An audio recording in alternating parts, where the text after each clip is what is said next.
Bye-bye, Jupiter.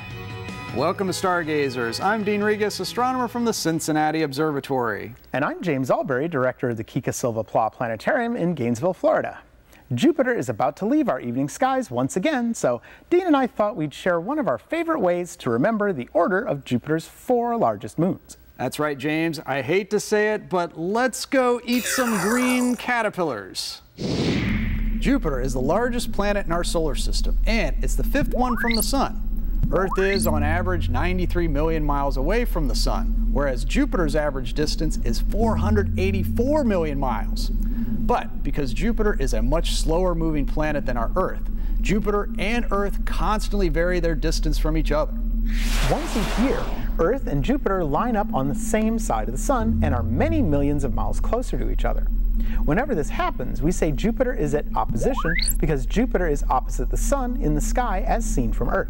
Jupiter was at opposition back on April 7th and was only 400 million miles away. When Jupiter is near opposition, it's great to look at because it's at its closest and brightest. When Jupiter is at its farthest distance from us and is on the other side of the Sun as seen from Earth, it can be as far as 593 million miles away. That is going to happen later at the end of October, and Jupiter will be at what astronomers call superior conjunction. Therefore, this week is your last chance to view Jupiter before it gets caught in the glare of the Sun. If you get to look at Jupiter through a telescope, you can see its 4 largest moons. Here's where the I Eat Green Caterpillars comes in. Okay, we've got our skies set up for just after sunset any night this week facing west. Just above the west-southwestern horizon, you may see 2 fairly bright objects. The lower one is the blue giant star Spica, the brightest star of Virgo the Maiden. The bright object above it will be Jupiter.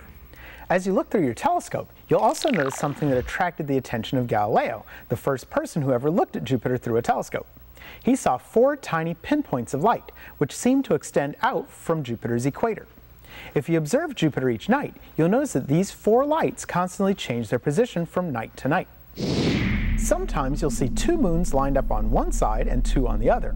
Sometimes you'll see 3 and 1, sometimes 4 lined up on one side, and so on. These are Jupiter's 4 largest moons, and they're called the Galilean satellites because they were first discovered by Galileo in 1610. Now, although Jupiter is, as of today, known to have 67 moons, these 4 moons are the biggies. And, in fact, all but one of these 4 is larger than our moon. Their names in order outward from Jupiter are Io, Europa, Ganymede, and Callisto. Each of these moons has unique characteristics. For example, Io has volcanoes that erupt molten sulfur, and Europa has a liquid ocean of water beneath an icy crust. Ganymede is the largest moon in the solar system, and it's even larger than the planet Mercury. And Callisto is one of the most heavily cratered of all the large moons in our solar system.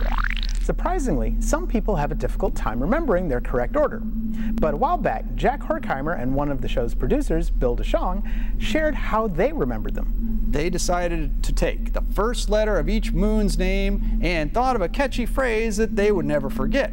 They came up with I for Io, E for Europa, green for Ganymede, and caterpillars for Callisto. Yum! Doing that, we've never forgotten their correct order since. So, just remember, I eat green caterpillars and impress your friends. And check out Jupiter one last time in the evening sky. It's easy to do if you keep looking up.